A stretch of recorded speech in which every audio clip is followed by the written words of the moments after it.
Congress party గత వారం రోజుల సంది చేస్తున్నటువంటి గ్రామ సభల గురించి చాలా చర్చ జరుగుతుంది. ఈ చర్చలో ఇంకా చాలామంది ఒక బీద వాళ్ళు నలిగిపోతున్నారు.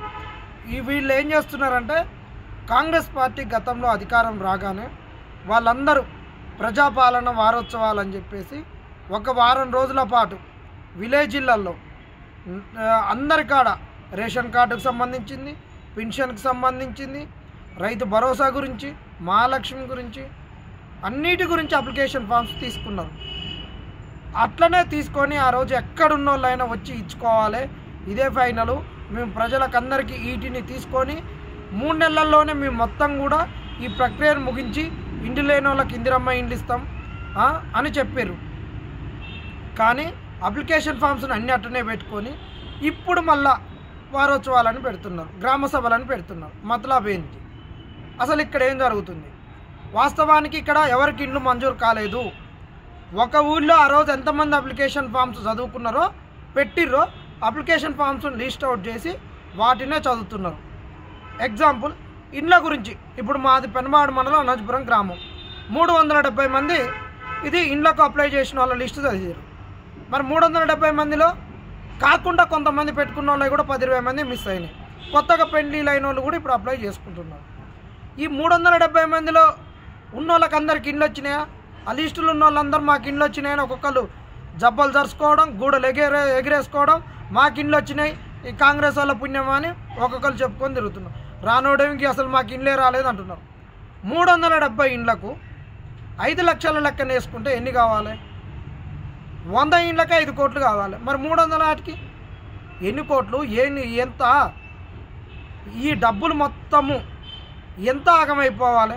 5 కోట్లు అంటే దాదాపు విలేజ్కి ఒక 15-20 కోట్లు పెట్టగలిగే పరిస్థితిలో ఈరోజు ప్రభుత్వం ఉందా? లేదు. అట్లనే పెన్షన్ వాళ్ళకి వచ్చినాయి కూడా లిస్టు మొత్తం చదువుతున్నాం, ఆ రోజు పెట్టుకున్న లిస్టు.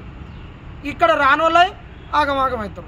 ఇక్కడ క్లియర్గా చెప్పేది ఏంటంటే, ప్రజల్లారా, వాళ్ళు గత సంవత్సరంలో తీసుకున్నటువంటి అప్లికేషన్ ఫామ్స్ని లిస్ట్ అవుట్ చేసుకొని పెన్షన్ లిస్ట్ అవుట్, ఇండ్ల లిస్ట్ అవుట్, దాని తర్వాత రైతు భరోసా కింద, మహాలక్ష్మి కింద లిస్ట్ అవుట్ చేసుకున్న ఇప్పుడు 3. ఎందుకంటే ముఖ్యంగా ఇందిరమ్మ ఇండ్లు అనేటువంటి గత 10 ఏళ్లలో డబుల్ బెడ్రూములు రాలేదు, బీఆర్ఎస్ ఇవ్వలేదు. అల్లుడు వస్తే బయట పంతున్నాడు, కాళ్ళు చాపితే కాళ్ళు మోకాళ్ళు బయటికి పోతున్నాయి, గొర్రెను బయట కట్టేసుకోవాలి, కోళ్ళనేమో బయట కమ్ముకోవాలి అని చెప్పి కేసీఆర్ అధికారంలోకి వచ్చి ఇండ్లు ఇవ్వలేదని చెప్పారు. వాస్తవం అందులో ఒక 80% సత్యం ఉంది, 20% అసత్యం ఉంది. అన్నీ కలిసి కాంగ్రెస్ని గెలిపించాలని అందరం కష్టపడి కాంగ్రెస్ని గెలిపి ఈ సంవత్సర కాలంలో వీళ్ళు చేసింది ఏంది? ఇవ్వలేదు. వీళ్ళు ఎక్కడ ఇండ్లు మంజూరు చేయలేదు. సంవత్సరంలో ఒక్క ఇల్లు కూడా కాంగ్రెస్ వాళ్ళు ఇవ్వలేదు, ఒక్క ఇల్లు కట్టింది లేదు. ఇవాళ భాజపాతో బండి సంజయ్ అంటున్నాడు, పీఎం ఆవాస్ యోజన కింద 2 లక్షల వరకు వస్తాయి, మీరు 3 లక్షలు కల్పిస్తే మీరు ఇందిరమ్మని పెడితే మీ ఒక్క ఇల్లు ఏం పిక్కుంటారో పిక్కోరని చెప్తున్నాడు బండి సంజయ్, భాజపాతో చెప్తున్నాడు. ఇక్కడ కాంగ్రెస్ వాళ్ళు చేసే స్టంట్ ఏంటంటే, ఈరోజు ఇక స్థానిక సంస్థలు వచ్చే నెలలో ఎన్నికలు ఉన్నాయి. ఇప్పుడు ఇన్ని లిస్టులు పెట్టగానే కాంగ్రెస్ ఓనికి ఓటు వేయకుండా నీకు పింఛన్ రాదు, కాంగ్రెస్ ఓనికి ఓటు వేయకుండా నీకు ఇల్లు రాదు, కాంగ్రెస్ ఓనికి ఓటు వేయకుంటే నీకు ఏ పథకం రాదు. కాబట్టి ఊళ్ళో ఉన్న జనాలు మొత్తం కూడా కాంగ్రెస్ చుట్టూ తిరగాలి, కాంగ్రెస్ ఓట్లు గుద్దాలి అనే దాంతో వీళ్ళు గ్రామసభ పెట్టి జనాలను మొత్తం కూడా కాంగ్రెస్ వైపు తిప్పుకోవడం. కాంగ్రెస్ ఈ సంవత్సర కాలంలో డబుల్ బెడ్రూమ్ ఇల్లు ఇవ్వలేదు, ఈ సంవత్సర కాలంలో మహిళలకు 2500 నెలకిస్తామన్నది ఇవ్వలేదు, ఈ సంవత్సర కాలంలో ఒక వితంతు పింఛన్ కొత్తది రిలీజ్ చేయలేదు, ఈ సంవత్సర కాలంలో ఒక కొత్త రేషన్ కార్డు రిలీజ్ చేయలేదు అనేటటువంటి అపవాదుతోటి ఎన్నికలలోకి వస్తే మనకు పుట్టగంతులు ఉండవు. కాబట్టి మనం ఏం చేయాలి? గ్రామ సభలని పెట్టేసి ఈ లిస్టులు చదివి ఈ ఎన్నికలు అయిపోగానే వస్తాయి, ఎలక్షన్ కోడ్ వచ్చింది, కోడి కూత కూసింది కాబట్టి ఇది ఆగుతుంది, ఎప్పుడైతే తెల్లారుతుందో అప్పుడు తెల్లారగానే అందరి పనులు అన్ని చేసుకుంటారు కదా, కోడి కూత కూయగానే అందరు లేచినట్టు. అట్లనే ఈ ఎలక్షన్ కోడ్ ఎప్పుడైతే ముగుస్తుందో అప్పుడు మీకు అందరికి కూడా పండుగే, మీకు అందరికి ఇండ్లు వస్తాయి. కాబట్టి మీరు కాంగ్రెస్ వానికి ఓటు గుద్దాలి, బీఆర్ఎస్ వానికి ఓటు గుద్దితే వేస్ట్, బీజేపీ వానికి ఓటు గుద్దితే వేస్ట్ అని కాంగ్రెస్ చుట్టూ. నేను బీఆర్ఎస్ కాదు, బీజేపీ కాదు, కాంగ్రెస్ ఎన్నికల వేళ చేస్తున్న ఈ స్టంట్కు మీరు ఆగమాగమయ్యి ఆ లిస్టులో పేరు రాకుండా నాకు ఇల్లు రాలేదని, నాకు పింఛన్ రాలేదని, నాకు రైతు భరోసా రాలేదని మీరు ఆగమాగం కాకిరి. భాజపా ఉప ముఖ్యమంత్రి అన్నాడు, లీస్టులో పేరు ఉంటే మీకు ఇల్లు వచ్చినట్టు కాదు, లీస్టులో పేరుంటే మీకు వృద్ధాప్య పింఛన్ వచ్చినట్టు కాదు, లీస్టులో పేరుంటే మీకు రేషన్ కార్డు వచ్చినట్టు కాదు, లీస్టులో లేకపోతే మీకు ఏది కానట్టు కాదు అని మీరు కంగారు పడొద్దు అని చెప్తున్నారు.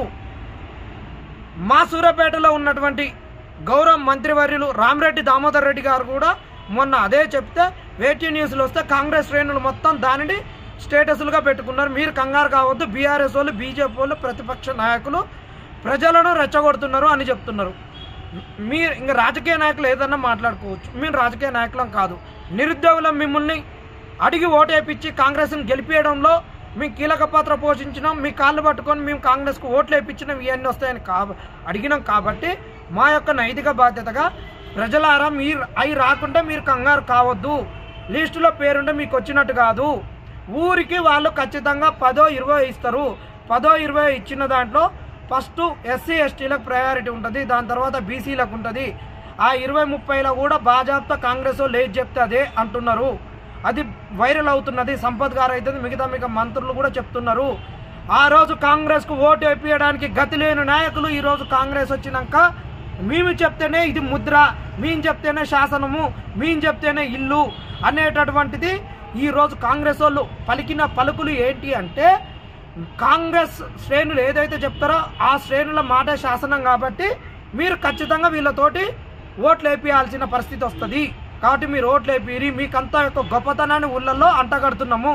వెనకట పోలీస్ పటేల్కి ఏదైతే ఒక పటేల్గిరితోటి ఊరిని గుప్పిట్లో పెట్టుకున్నాడో, ఈ ఎన్నికల వేళ మీకంత పవర్ను మేము ఇస్తున్నాం. మా ప్రెస్ మీటులతోటి మీరే ఊళ్ళో శాసనం చేసేటోళ్ళు కాబట్టి మీరు ఓట్లు వేపియాలి. ఊరు జనం మొత్తం మీ కారికి కుప్పలు తెప్పలకు వస్తారు. ఈ కుప్పలు తెప్పలు వచ్చిన వాళ్ళను ఒక నెల పాటు ఎంగేజ్ చేసి ఓట్లు గుద్దీరి తర్వాత ఆడేటో పోతారు, మీరేటో పోతారు అనేటటువంటిది ఈడ దాగి ఉన్న అంతరాయం. కాబట్టి ప్రెస్ మీట్లు అయితే వీళ్ళు చేసే అన్నీ కూడా దయచేసి ప్రజలారా మీరు అధైర్యపడవద్దు. ఇది కాంగ్రెస్లో ఒక జిమ్మిక్కే. గతంలో వాళ్ళు మోసం చేసి ఇప్పుడు వీళ్ళు మోసం చేస్తారు. బీజేపీ కూడా బాజాప్తా మా పేరు ఉండాలంటున్నాడు. ఇక్కడ అన్ని విధాలు నష్టపోయేది ఒక సామాన్య పౌరుడే. ఎందుకు నష్టపోతున్నారు అంటే, మీరు సిగ్గు లజ్జ మానం ఏది లేకుండా ఓట్లు వేసేటప్పుడు వాడు తాపిచ్చేటటువంటి చీప్ నిక్కర్కు, వాడిచ్చేటటువంటి 500కు, వాడిచ్చేటటువంటి 2000కు, 1000 రూపాయలకు మీరు ఓటు అమ్ముకుంటున్నారు. అంబేద్కర్ గారు తన పిల్లల్ని కోల్పోయి ఓటాకు కల్పిస్తే ఈరోజు ఎస్సీ ఎస్టీ బీసీలం అని చెప్పుకునేటటువంటి దగులుబాసి లంగాలు, లఫంగులు, లత్కోర్లు, ఆడోళ్ళు కూడా ఈ ముండాలందరూ కాడ ఓటప్పుడు మాకు డబ్బులు ఇవ్వలేదని వాని ఇంటికాడ పోయి కొట్లాడి డబ్బులు తెచ్చుకొని ఓటేసారు. కాబట్టి ఈరోజు ఈ గతి పడుతుంది. ఇప్పటికైనా సిగ్గు లజ్జ శరం అన్ని తెచ్చుకొని స్థానిక సంస్థల ఎన్నికలలో ఓటు నమ్ముకోకుండా నిజాయితీగా ఓటేసి నాయకుడిని బాజాప్తా గల్లా పట్టి గుంజి మీ హక్కుల్ని మీరు ఉపయోగించుకోమని చెప్తున్నాం.